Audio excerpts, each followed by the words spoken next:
Okay, great. All right, fantastic. Thank you for your patience, everybody.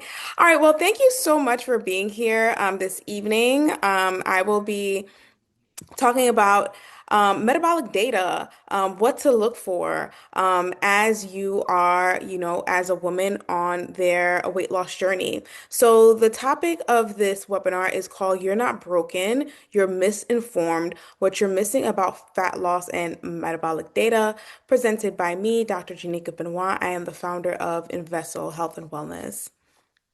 All right. So first, I'm going to start off with some of the pain points that a lot of my patients and clients come to me with.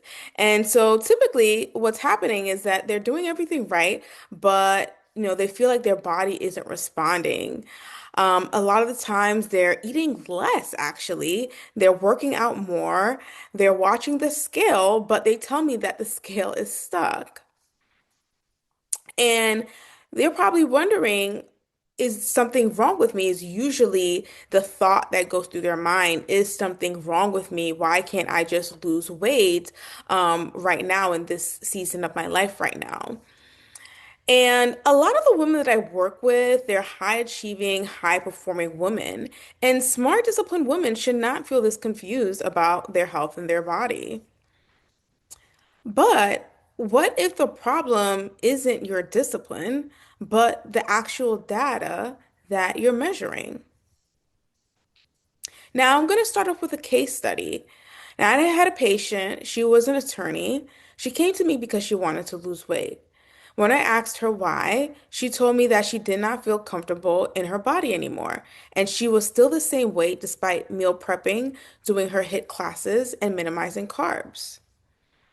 When we started working together, she learned how to actually eat, and she learned that she could eat without restricting herself, which was a huge, huge win for her because all this time she was minimizing what she was eating, and she got to a point where, wow, I can actually eat, and she felt nourished. She was able to perform at the high level that she's used to performing because she was actually able to nourish her body without restriction. And another big thing was for her was that she learned how to eat carbohydrates in a controlled way because prior to working with me, she was minimizing her carbohydrates because she thought carbs were bad. Now, before she started working with me, she was 160 pounds. And by the end, she was 161 pounds. Now, how could that be? Her body composition is shifted. She lost 15 pounds of body fat, but she gained 10 pounds of muscle. And she wouldn't have known that had she not evaluated her body composition with me and really understand that the weight that she wanted to lose is not just about the scale number going down, but it was actually about her body composition shifts. And so, with that body composition shift, she felt stronger, she felt energized, and she had more control over her food. Let me just see if anybody's trying to get in. Okay, perfect. All right. So, what this means is that this is not a discipline problem. Fat loss is not related to how much discipline you have, how motivated you are, because quite honestly, a lot of the women that I serve, they are highly disciplined. They have a lot of self-discipline.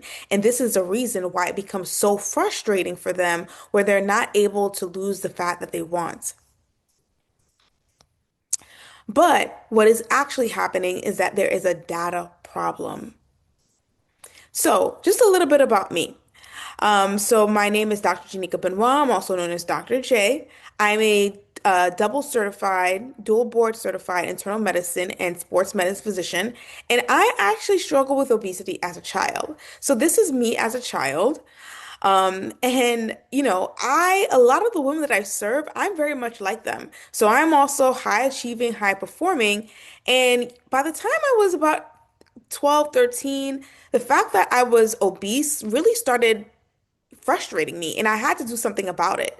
So, like any type A high achieving person did, that's exactly what I did. and I, learned how to eat more healthy. I got involved in sports, and so that I could lose this weight. And that led me to even becoming a personal trainer. So before I even went into medicine, I was a personal trainer before going to medical school. And so I did my medical school, I did my residency, and then I did my sports medicine fellowship. And after I graduated from sports medicine fellowship, I was in my mid 30s, and that was the heaviest I have ever been. And so that's me in the orange dress right here, which was I was at my heaviest, my peak weight here. And at the same time, my LDL cholesterol was the highest it's ever been. Typically, my LDL cholesterol was always normal. It was always optimized. I had always been conscientious of my nutrition and my exercise. Nothing really had changed, despite I was, getting older. And the thing was, at the same time, I started working with other women with obesity. And I realized that a lot of the women, especially my age, who reached their mid 30s, who reached 40s, were going through similar things with their body. And so what was actually happening was that I was in perimenopause, and in perimenopause, your genetics start to become unmaxed. So prior to perimenopause, you may have had normal lab values and you may have had no real issues with your body weight, or you were able to lose, weight rather quickly, or you knew exactly what to do to lose the weight and it worked.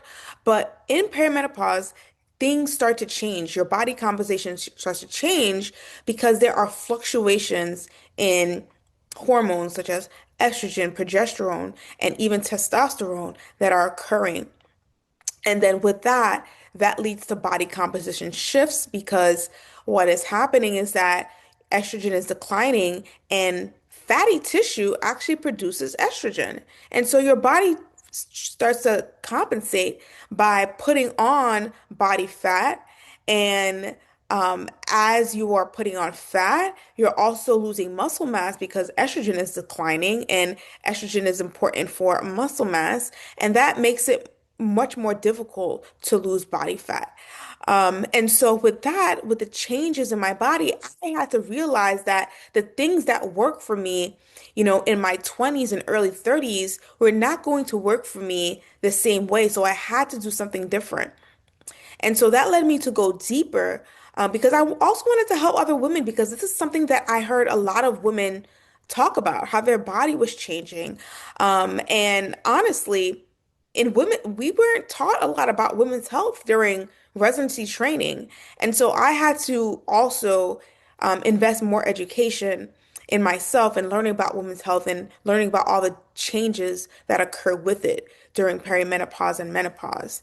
And that led me to found Invessel Health Wellness in 2025. So, most women, they're taught to track things like the scale, calories, how many minutes that they're doing for cardio, but these don't tell the metabolic story. It certainly doesn't tell the full story. So the real question is, how much weight did you lose? But the real question is, how healthy is your metabolism? We have to shift the conversation to just weight to understanding what our metabolism needs and how it can be fully supported. Because during perimenopause and menopause, there are metabolic shifts occurring. And we have to understand to support our body as a whole, as a system, rather than just focusing on the weight. Now, don't get me wrong, losing the weight is certainly can lead to improved health outcomes, but we want to be able to have a comprehensive view of our body and not just look at the weight in isolation. So metabolic health, it's built on different signals, and I'm going to show you the different signals, i.e. the data that helps me put patients or clients' metabolic story together so I could figure out what is actually going on and figure out also what to prioritize in their health. So data point number one, medical history. Honestly, I think this is the most important part of any visit that I had with a patient or client because I have to understand their history. Their history gives me a foundation of where to work from. And this history is extremely important. And so that's why in my practice, I do 1 hour visits because I need to be able to communicate with them and understand what is really going on. I need to understand their symptoms. I need to go back in their medical history, their family history, their surgical history, their social history.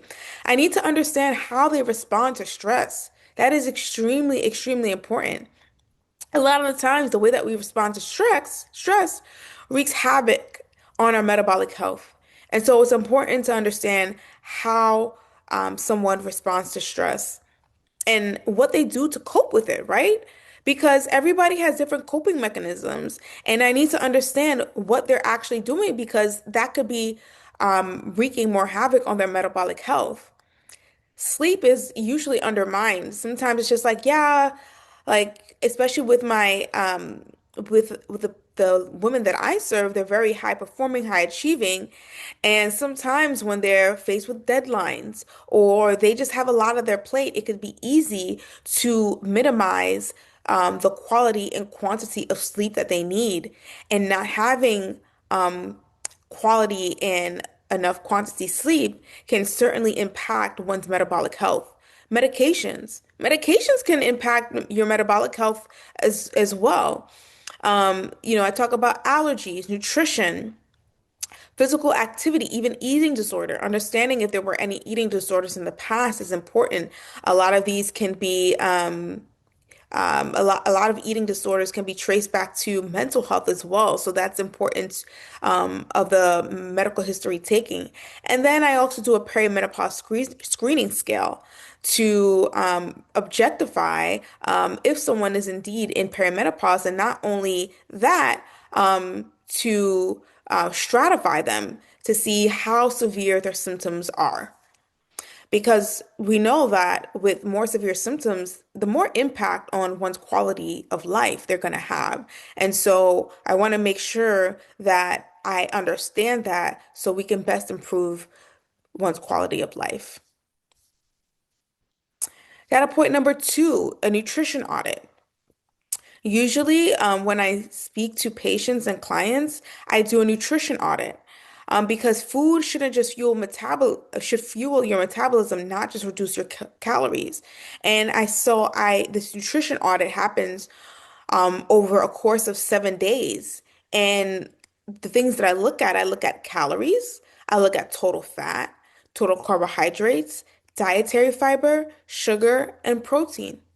And the most important thing is that one's nutrition plan should be optimized based on their body type and their medical history. So I don't provide the same nutrition plan for everybody. It is certainly customized based on what I have received in their medical history and based on what type of body type they have.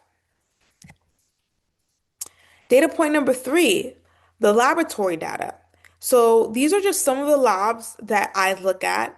Um, so I look at a complete blood count because that's going to tell me, okay, if there's any deficiencies in any cell lines of the body.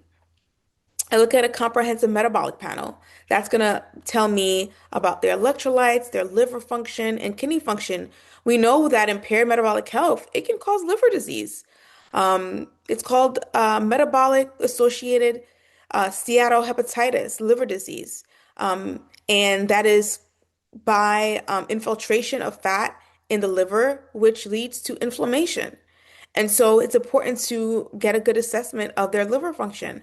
A fasting lipid panel looking at cholesterol and triglycerides, because, like I said earlier, perimenopause and menopause can impact your lipid panels, and that can increase your cardiovascular risk, your cardiometabolic risk, right? It could, when I say cardiometabolic risk, that is anything that increase your risk of high blood pressure, high cholesterol, heart attack, strokes, kidney problems. I look at a triglyceride to HDL ratio because that is a surrogate for insulin resistance. And I need to know if insulin resistance is there because that is going to impact what type of nutrition plan I prescribe. Lipoprotein A, this is advanced lipid panel testing. Lipoprotein A is a blood test that determines your genetic risk for cardiovascular disease. And anything greater than 50 suggests high risk for cardiovascular disease.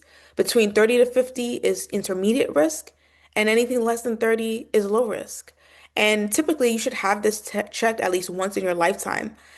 This marker is really non-modifiable, such as really doesn't change with um, nutrition or lifestyle factors. It's really just a genetic assessment for your risk of cardiovascular disease.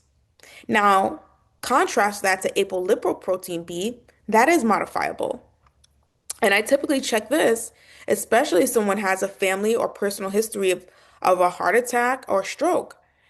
And it also helps you see any discordance with your LDL cholesterol, which is considered your bad cholesterol. So, what does that mean? That means that if your LDL is low or normal, let's say, but your apolipoprotein B is high, that is showing that there is some residual cardiovascular risk present, and that needs to be addressed. And that can be addressed either with lifestyle, medications, but most importantly, it's important to make sure that there's no residual cardiovascular risk present in the presence of a normal LDL cholesterol. The goal is typically 90 to 100 milligrams per deciliter based on your risk. Next is a TSH with reflex to free T4, and that helps to assess thyroid function. Thyroid function is part of our metabolism, and so we want to make sure that it is working properly. Hemoglobin A1C that helps us look at insulin resistance, prediabetes, type 2 diabetes. And just because a hemoglobin A1C is normal doesn't mean that you're off the hook either. Because you could have a normal hemoglobin A1C, but the trend of your hemoglobin A1C over time shows that it is increasing, that would be indicative of some sort of insulin resistance. And so it's always important that we look at the trends of all of these labs. I look at iron, ferritin, TIBC. Specifically, what's really important is ferritin because ferritin helps to tell us how much iron storage is present. And typically, ferritin less than 45 to 50 nanograms per milliliter is indicative of iron deficiency anemia. So it's most important to make sure that our ferritin is above this threshold. And then there are other supporting lab markers like iron, which is self-explanatory, tells you how much iron there is, and then TIBC, which measures the blood's capacity to bind iron to its carrying protein. And so what that means is that if your TIBC is high, that means your blood has a high capacity to bind to iron because it's sensing that there is not enough iron present. We check vitamin D, but specifically 25 hydroxy vitamin D. This is most important in obese individuals because vitamin D is fat soluble. And so, with vitamin D being fat soluble, it could get sequestered in the body fat, meaning that the body fat can hide the vitamin D. So, obese individuals typically need a higher level of vitamin D. Um, and 25 hydroxy vitamin D also reflects total vitamin D. It has a longer half-life and it also remains stable in circulation, which makes it the more favorable lab test to check versus another version of vitamin D, which is the more active form. Vitamin B12. I usually check this in women who are vegan, who have a malabsorptive state, let's say celiac disease. People with celiac disease, it's hard for them to absorb, um, things like iron. Uh, People who have had bariatric surgery, um, they develop a malabsorptive state and they're not able to absorb certain micronutrients like iron, B12, fat soluble vitamins. Also, I check it on people who are on metformin, which is a medication used for prediabetes, type 2 diabetes, um, because metformin can cause B12 deficiency. I check in on people who are on medications like Prilosec, which is a medication to decrease acid reflux, because that can also cause vitamin B12. So making sure that vitamin B12 is within normal limits, or I would say optimized, is important for our metabolic health. Then if someone is perimenopause, sometimes I will check an FSH, estradiol, and progesterone to support a diagnosis of perimenopause and menopause. But usually this is a clinical diagnosis. Um, because a lot of the times I use a screening scale that helps to evaluate the severity of perimenopausal and menopausal symptoms that are present. It's usually pretty obvious, and you really need to check labs to compare and contrast versus checking labs at the beginning of the menstrual cycle versus mid-cycle to see how estradiol and progesterone are increasing within the cycle, and look at these hormones relative to each other. Because estradiol and progesterone, they're the lowest in the beginning of the cycle. This is around day 1 to 3. But once you start ovulating around day 14, these these hormones then increase.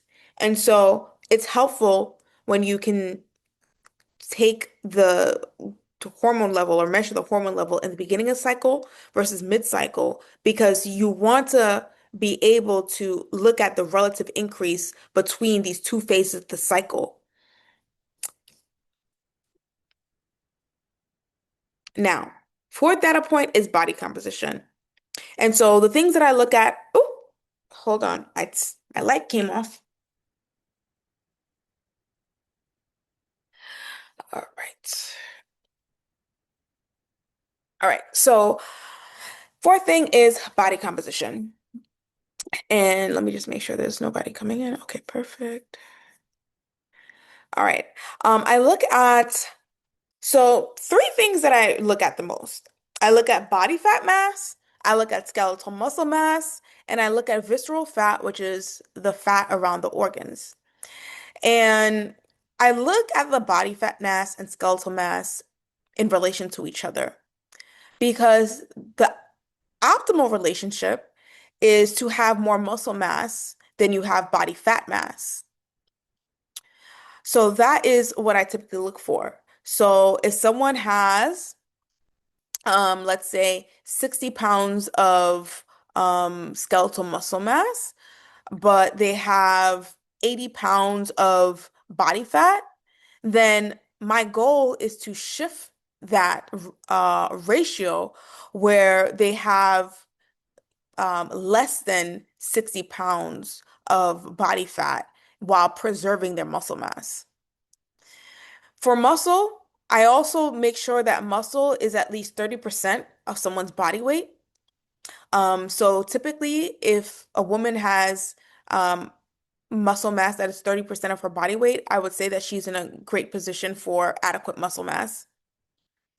Visceral fat is strongly linked to insulin resistance. So this is something that helps to support the metabolic story. If someone does not want to do body composition, then I do what is called a waist circumference to hip ratio. And that's the measure that you do with a measuring tape. You you take a measuring tape around the narrowest part of your waist and then the widest part of your hips. If it's greater or equal to zero point 0.5 in women, that indicates increased cardiometabolic risk, which is higher chance of developing heart disease, stroke, diabetes, and kidney problems. Now, we always look at every data point in context, right? And so even our hips, different ethnicities can have, different hips and waists, but making sure that I'm putting all the data together to create a full story is what helps to support each of these data points. Now, fat loss becomes easier when your metabolism is supported, not punished. So if you've been doing everything right, but your body isn't responding, the problem may not be your effort, and it usually is not, especially in the women that I serve. And maybe the data that you're using. So inside of my practice, I look at the metabolic signals that actually drive fat loss, muscle preservation, and long-lasting metabolic health and energy. So if this resonates with you, you don't have to figure this out alone. Book a consultation with me, and this is the code that you can scan to book a call. Thank you. So I'm going to stop my share. Okay. And I want to know if anybody has any questions.